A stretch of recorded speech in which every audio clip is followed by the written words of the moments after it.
أسمو وأجتاز السماء جلالا فأزيد أسراب الغيوم جمالا وألون الدنيا بأجمل بسمة. Voilà, maintenant je commence les travaux pratiques dont je vous ai expliqué dans la vidéo précédente il y a quelques minutes. Qu'est-ce qu'on a dit? On a dit dans la figure ci-contre, ABCD, c'est un rectangle bien sûr, de longueur AB est égal à 6 cm bien sûr, et de largeur A2, 4. On place les points M mobile, on a dit, ça veut dire quoi mobile? C'est-à-dire c'est un point qui bouge sur la segment A2. Si vous le bougez comme ça, il ne pourra pas sortir de la segment. Il faut juste qu'il soit un point qui bouge sur cette segment. Tout à fait. Il ne faut pas qu'il bouge ailleurs.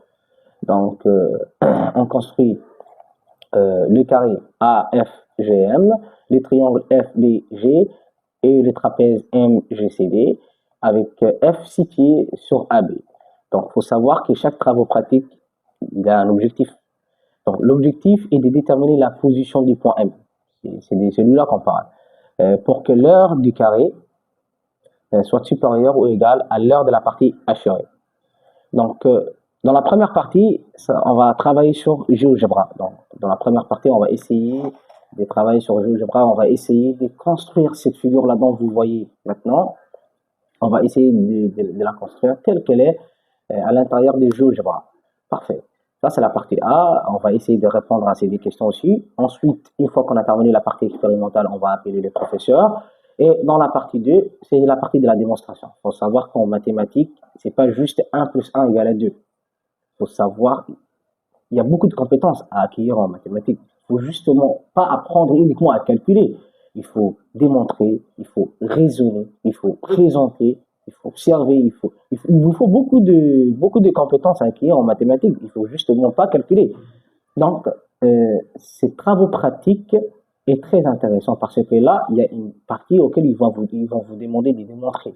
Donc, c'est-à-dire que vous allez prendre votre stylo et vous allez travailler sur votre cahier pour faire la démonstration. Et ça aussi, on verra comment on va faire ces démonstrations. On va faire tout ça ensemble. Tout ça, on le fera ensemble, ne vous inquiétez pas.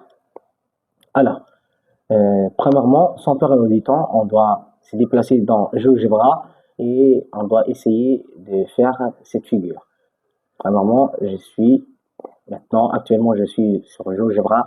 Je dois essayer de tracer le rectangle AB, les longueurs de 6 cm et AD de, c'était combien déjà? De 4 cm. Parfait. Je commence à tracer. Parfait. Premièrement, je me mets ici. Qu'est-ce que je vais choisir? Je vais choisir segment de longueur donnée.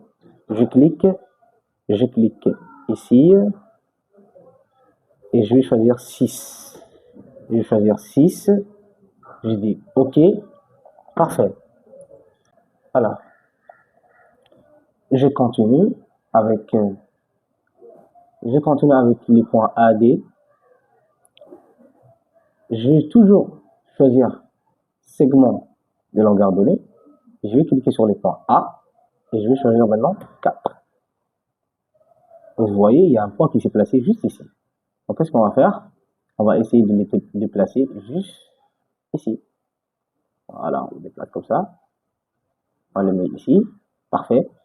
Il y a un petit problème, c'est son nom. C'est nom C. Nous, on veut D. Donc, qu'est-ce qu'on va faire? Clic droit sur votre souris. Vous allez dire renommer. Et au lieu d'ici, vous allez choisir D. Je mets OK. Parfait. Et il me reste les deuxièmes longueurs. Toujours sur segment à mesure donnée. Je clique. J'ai choisi deuxièmement 6. Cette fois-ci, je n'ai pas cliqué sur A, j'ai cliqué sur D. Je dis OK. Parfait. Et au final, je vais essayer de relier entre le point B et le point C un petit segment. Et le travail est terminé. Et il y a des petites étiquettes. Je ne sais pas si vous voyez. Il y a des petites étiquettes ici. Donc, on doit essayer de se débarrasser de ces petites étiquettes-là qui nous dérangent un peu. Afficher l'étiquette. clic droit, afficher l'étiquette, clic droit, afficher l'étiquette, ici aussi, clic droit, afficher l'étiquette. Parfait. Il nous reste maintenant de placer les points mobiles. Voilà. Je reviens. On nous a demandé, on place un point M mobile sur la segment AD. Donc, on doit placer ces points-là sur cette segment. Comment on va faire ça sur GeoGebra? Vous allez partir sur cette icône. Vous allez choisir, c'est la deuxième icône. Vous allez choisir point sur objet. Point sur objet. Parfait. On choisit sur point sur objet. Et qu'est-ce que je vais faire? Une fois que j'ai choisi point sur objet, je vais essayer de cliquer sur la segment AD. Sur la segment AD. Parfait. C'est très bien. J'ai cliqué sur la segment AD. Et qu'est-ce que je vais faire maintenant? Une fois que j'ai cliqué sur la segment AD, je vais vérifier si mon point il peut bouger ailleurs que de AD. Il bouge uniquement sur AD. Il ne peut pas bouger ni à gauche ni à droite, ni à gauche ni à droite, ni à gauche ni à droite, juste en haut et en bas sur la segment AD. Et c'est ce que je voulais, bien sûr. Parfait. Je continue, je poursuis, je n'ai pas encore terminé. Qu'est-ce que je vais faire maintenant? Je vais essayer, il y a un problème aussi ici, parce que son nom c'est pas U, mais plutôt M, donc je vais renommer par M, je dis OK, parfait. Une fois que je l'ai renommé par M, je me mets ici, je vais construire maintenant un carré. Un carré, il faut savoir que c'est un polygone régulier. C'est quoi la définition d'un polygone régulier? C'est une figure dont tous ses côtés ont la même mesure. C'est-à-dire un carré, c'est un polygone régulier parce qu'il a 4 côtés des mêmes longueurs. C'est ça la définition d'un polygone régulier. Donc, qu'est-ce que je vais mettre ici, dans cette icône? Je vais choisir polygone régulier. Je vais cliquer sur le point M et sur le point A, et ils vont me demander ton polygone, il a combien de côtés? C'est un carré, il a 4 côtés, donc je vais choisir 4. Donc il est déjà 4, je vais dire OK.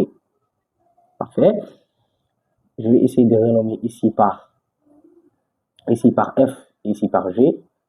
Je vais renommer ici par renommer par F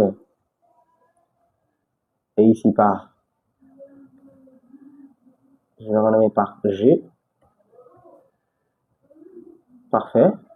Et maintenant, qu'est-ce que je vais faire? Je vais dessiner un triangle ici. Un triangle, c'est pas un polygone régulier, mais c'est juste un triangle, c'est un polygone. Donc, je me mets ici, j'ai choisi polygone, j'ai choisi G, j'ai choisi F, j'ai choisi B, je clique sur finalement G, et voilà, mon polygone est bien fait.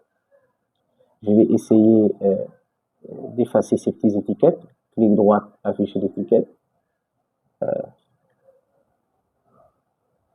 Je vais cliquer sur afficher l'étiquette. Afficher l'étiquette. Par ici aussi, afficher l'étiquette. Il nous reste aussi la dernière partie, c'est la trapèze. C'est toujours un polygone, mais pas un polygone régulier. J'ai choisi D, je clique sur B, M plutôt, je clique sur G, je clique sur C, je clique sur finalement 2, et voilà, le trapèze est bien fait. Je vais essayer de me débarrasser de ces petites étiquettes là. Voilà, je vais essayer de me débarrasser de ces petites étiquettes. Afficher l'étiquette. Par ici aussi, je vais essayer d'afficher l'étiquette. Je me débarrasse de ces petites étiquettes. Dernièrement. Voilà. Parfait. Maintenant, qu'est-ce qu'on va faire? On va essayer d'assurer cette partie-là et cette partie-là en bleu. Et ils sont assurés comme ça. Et cette partie-là, cette surface-là, je vais la rendre vert. Donc, comment je vais faire ça sur GeoGebra? Regardez comment je vais faire. Il faut bien me suivre. Je me mets d'abord sur le polygone. Je me mets sur ce triangle-là. Je fais clic droit. Une fois que je fais sur clic droit, je vais sur propriété. Une fois que je suis sur propriété, qu'est-ce que je vais faire? Une fois que je suis sur propriété, je vais aller sur style et je vais essayer de choisir un remplissage. Maintenant, c'est un remplissage standard. Je vais changer. Je vais dire assuré. Voilà. Et je vais choisir aussi la couleur. Je vais choisir cette couleur-là. La même couleur qui est dans le livre. Parfait. Pareil pour celle-là aussi. Je clique là-dessus. J'ai changé le style. Standard. Au lieu des standards assurés, et je vais essayer de changer les couleurs et je vais choisir bleu. J'ai terminé pour celui-là. Je clique sur celui du carré. Celui du carré, je vais essayer de changer son couleur en vert d'abord. Les couleurs sont en vert. Et je vais essayer de remplir la ténacité, un peu l'opacité. Et voilà, il est plein en vert. Et qu'est-ce qu'on a fait maintenant? On a reproduit à l'identique notre figure qui est sur le livre. Je vais essayer de zoomer pour vous, pour que vous puissiez le voir de près. Voilà. Tout est bien. Ce qui nous manque maintenant, c'est l'heure de cette partie. L'heure de cette partie et l'heure de cette partie. Comment on va calculer ça? Vous allez directement aller sur cette icône. Vous allez choisir R. Vous allez cliquer sur la surface.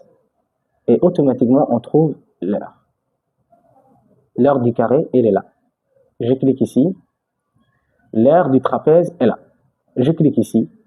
Et l'heure du triangle rectangle est là. J'ai terminé mon travail sur GeoGebra. Je vais répondre à cette question. On a dit, en déplaçant les points mobiles M, c'est-à-dire on va déplacer les points sur la segment A2, et pour quelle distance AM, l'aire du carré AFGM est supérieure à 3, on l'a dit. Donc ici, ils ont déjà calculé ça, ils nous ont déjà donné, je ne sais pas si vous voyez, ils ont dit pour AM est égal à 3,13 cm, l'aire de la partie, l'aire du carré, il devient 9,81. Et l'aire de la partie assurée, lorsque je fais l'aire de la trapèze plus l'aire de ces triangles, c'est un triangle rectangle, je vous rappelle, hein, c'est égal à 8,46. Donc on vérifie, on va essayer de bouger, on va essayer de bouger notre point M. D'abord, il faut que je calcule la distance qui est entre les points A. Il faut que je calcule d'abord les distances qui est entre le point A et les points M. Donc comment je vais faire ça? Comment je vais procéder à calculer ces distances? Alors, je vais essayer de calculer la distance qui est entre les points A et les points. Je vais calculer ici, je vais choisir distance ou longueur. Je clique. J'ai choisi les points A et j'ai choisi jusqu'au point M. Et qu'est-ce que vous voyez? Maintenant, on est sur AM. AM, c'est-à-dire la distance AM, c'est 3. Tel que vous voyez, c'est 3. On va essayer d'augmenter un peu. On va essayer de monter, un peu descendre. 14, 13, comme ça. Voilà, 13. Voilà. On est à 3,13 exactement comme était indiqué dans le livre. Donc, AM est égal à 3,13. On est à peu près à 9,78. C'est le même, bien sûr. 9,81, 9,79, c'est à peu près la même chose. 78, 79. Et là, si vous faites 3,98 et 4,49, ça donne quoi? Ça donne 3,97, 4,49. C'est exact ça. On est sur 8,46. Donc, pour AM est égal à 3,13, qu'est-ce que vous allez répondre? Pour AM, alors, l'aire du carré est supérieure à 3. D'abord, la première question, l'aire du carré est supérieure à 3. L'aire du carré est supérieure à 3. De quelle valeur? De quelle distance? 4. Déjà, de là, il est supérieur à 3. L'aire est 3,03. Il est déjà supérieur à 3. C'est pour AM est égal à presque 1,74. Et dans la deuxième question, c'est pour quelle valeur, c'est-à-dire pour quelle position M, l'aire du carré soit supérieure à l'aire de la partie assurée, c'est-à-dire l'aire de la trapèze plus l'aire du triangle rectangle. Et qu'est-ce qu'on vient de démontrer maintenant? Pour 3,13, on a dit pour 3,13, l'aire du carré est supérieure à la somme de ces deux-là. Et voilà, maintenant, on a terminé le travail qu'on devrait effectuer normalement sur GeoGebra.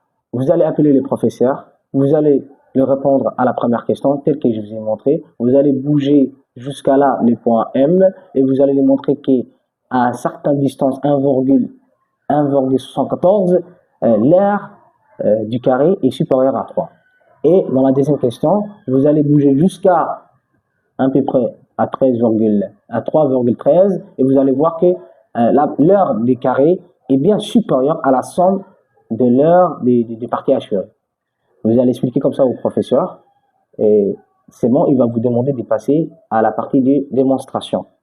Attends, cher élève, si tu as aimé la vidéo, n'oublie pas de t'abonner sur ma chaîne YouTube, like la vidéo et surtout le plus important, partage la vidéo avec tes camarades de classe. Et s'il y a une notion que tu n'as pas compris, dans le commentaire, essaie de mentionner ton niveau, 6e, 7e, 8e, 9e, 50, etc. et la notion que tu n'as pas compris. Et moi, je m'en chargerai du reste. Merci à vous et on se dit à très bientôt.